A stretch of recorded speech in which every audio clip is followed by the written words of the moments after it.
Bonjour, voici une nouvelle capsule, toujours dans l'étude statistique en secondaire 3. On a toujours ce petit squelette-là où on voit la collecte de données, le classement, analyser, interpréter, conclusion, prévision. Donc, si on vous demande qu'est-ce qu'une étude statistique, ben, ça englobe tout ça. On va poursuivre tout de suite avec au niveau de l'analyse. OK, donc maintenant, regardons la moyenne. La moyenne, elle, je vais prendre cette distribution ici, qui ressemble, c'est la même que tantôt. J'observe que ne sont pas en ordre numérique, c'est pas important. OK? C'est pas, allez pas les mettre en ordre numérique si on ne demande pas de calculer la médiane. À ce moment-là, on fait la somme. On fait la somme des valeurs, puis on divise par le nombre total des valeurs. C'est quelque chose dont vous êtes familier. Maintenant, dans cet exemple-là, j'ai 50 valeurs.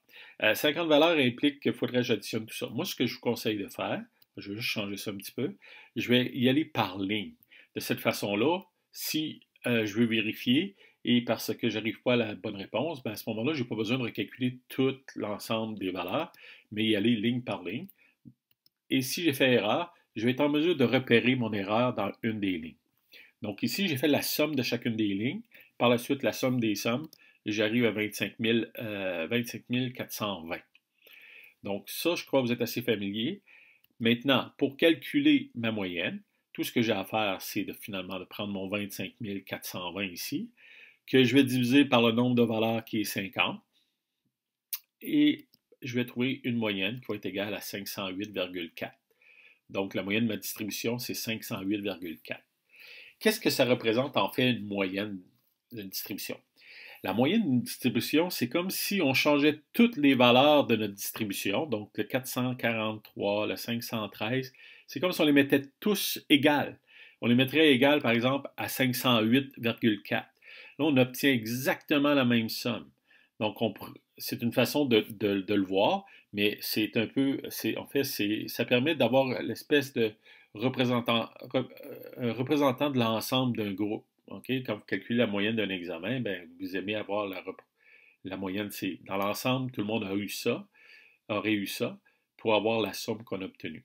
Okay? Donc, c'est juste une façon de voir les choses qui peut être pertinente dans certaines situations. Donc, je suis revenu à mon tableau initial. Maintenant, on a vu trois mesures de tendance centrale. On a vu le mode. Okay? La chose que je vous conseille de faire, c'est, bon, le mode, on sait que c'est la valeur la plus fréquente. En fait, si vous dites le mode, je vais y aller sous forme de question. Quelle est la valeur ou la donnée, parce que ça aurait été bien la donnée aussi, qui revient le plus souvent? Donc ça, c'est le mode. Maintenant, si je regarde la médiane, je vais aller un peu vite, la médiane. Quelle est la valeur qu'on retrouve à la position centrale? OK, attention, centrale de la distribution. OK, donc il faut faire attention ici si c'est pair ou impair. OK? Aussi, il ne faut pas oublier de mettre ça en ordre numérique. Donc ça, c'est la médiane. Et pour ce qui est de la moyenne, ben, c'est la valeur qui pourrait représenter l'ensemble des valeurs sans que la somme soit modifiée. Donc si tu réponds à ces questions-là, tu es capable de faire chacune des mesures de tendance centrale. Donc c'est un peu ça qu'on vient de voir ensemble.